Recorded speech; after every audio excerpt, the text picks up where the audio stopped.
Quando eu era pequeno, meu pai me falou que o medo tinha virado contagioso. Como se fosse uma doença.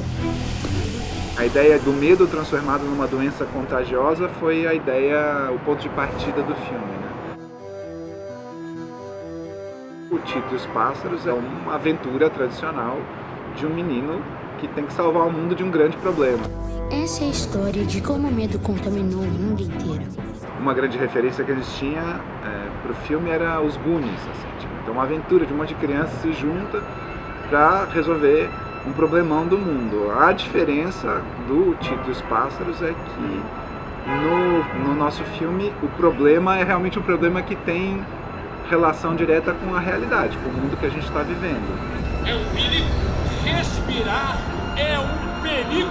Como sair de casa? O vilão do filme, o Alaor Souza, que é uma espécie de uma mistura de Rupert Murdoch com Berlusconi, com Datena, com Trump e com pessoas recém-eleitas no Brasil. Uma das grandes referências para o vilão do filme era o Trump. E a gente decidiu isso antes dele ser candidato a presidente, antes dele virar presidente dos Estados Unidos.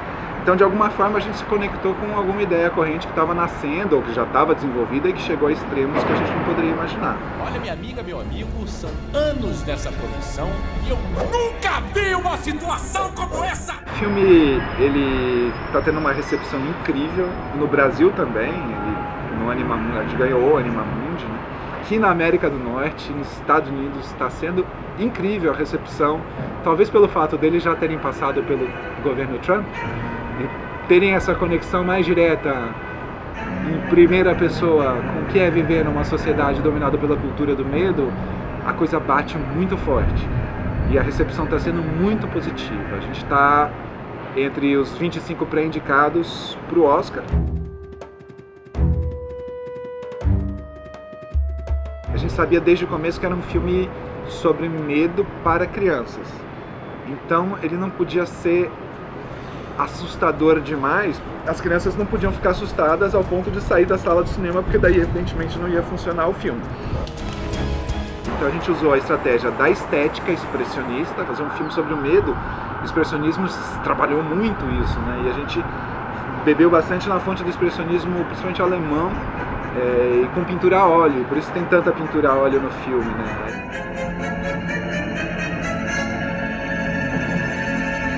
A gente montou uma biblioteca nossa com pinceladas de tinta a óleo que a gente fotografou e importou para dentro do Photoshop e usou essas pinceladas em diversos momentos para construir os cenários.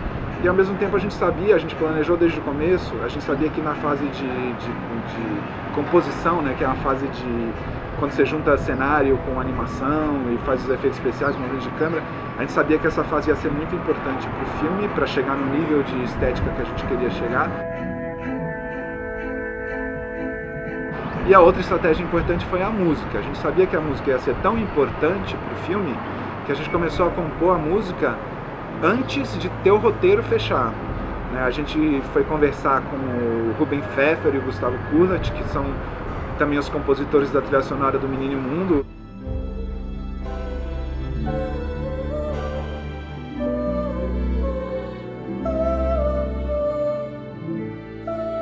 E sobre os pássaros, todo mundo pergunta, né? Por que os pássaros, assim, tem muitos elementos combinados nos pássaros, né? Primeiro, mais especificamente, são os pombos. Sempre vi os pombos um pouco como observadores privilegiados da nossa própria humanidade. Você deve ser especial, garoto. Então ele acaba sintetizando toda essa questão, né, um pouco de homem-natureza, mas também eles vivem coletivamente. A máquina só vai funcionar com os pombos de rua, os pombos livres e rejeitados. Eles que conhecem a gente. Eles sabem cantar. Livres e rejeitados. Rejeitados e livres! A gente fez uma grande campanha de casting com crianças, chamamos, centenas de crianças, fomos testando até que a gente achou o Pedro Henrique. O menino, ele é muito bom. Você é mentor! Eu vou te ajudar a salvar o mundo! O Matheus Solano faz o vilão. Bem-vindos ao Jardim. Tem uma veia cômica também incrível. Souza, saia de perto dessas crianças! Agora! Eu não percebi tão claramente, conscientemente, mas O personagem da Rosa parece um pouco com a Denise Fraga, né? Tem uns olhos grandes. E a Denise que falou, cara, quando ela viu pela primeira vez, olha, sou eu! E quer saber? O Rufus foi embora pra Deus sabe onde, nunca mais apareceu. A gente lançou o jogo durante as eleições no Brasil.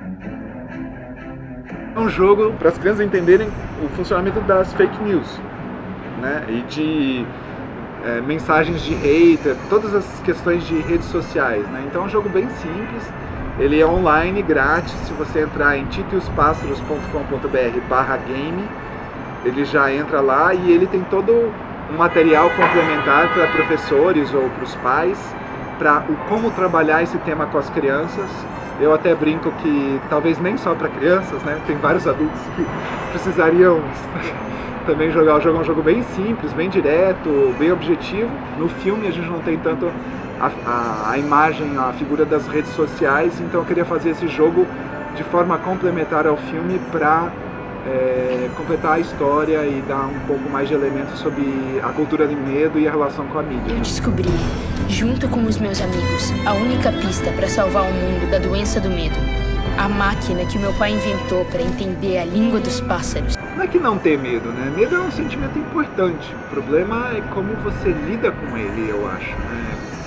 Todo o nosso esforço com o filme foi, ao longo, e a gente demorou 8 anos para fazer esse filme, foi para criar uma oportunidade para adultos e crianças conversarem sobre esse tema, porque é um tema que está realmente dominando as sociedades, não só do Brasil, do mundo inteiro. Às vezes a gente protege as crianças ou não sabe como falar com as crianças sobre as coisas que estão acontecendo no mundo. As crianças estão vendo, estão sentindo, estão sendo impactadas. E se a gente não falar sobre isso, se a gente deixar as crianças crescerem achando que essa cultura do medo estabelecida e alimentada constantemente pela mídia, pelas redes sociais, se a gente deixar as crianças crescerem num mundo em que a cultura do medo se torna uma coisa normal, o nosso mundo está perdido. É evidente que existe uma coligação entre processos artísticos e pensamentos políticos. Toda arte é política, mas Homem-Aranha também é política, dizia o Cassavetes. Né? Ele falava, mas os seus filmes são ideológicos. Qual filme não é ideológico? Todos os filmes são ideológicos. Todas as obras têm algum tipo de ideologia. Todas as obras conversam com algum tipo de política. O problema é se é a política com a qual você concorda ou não.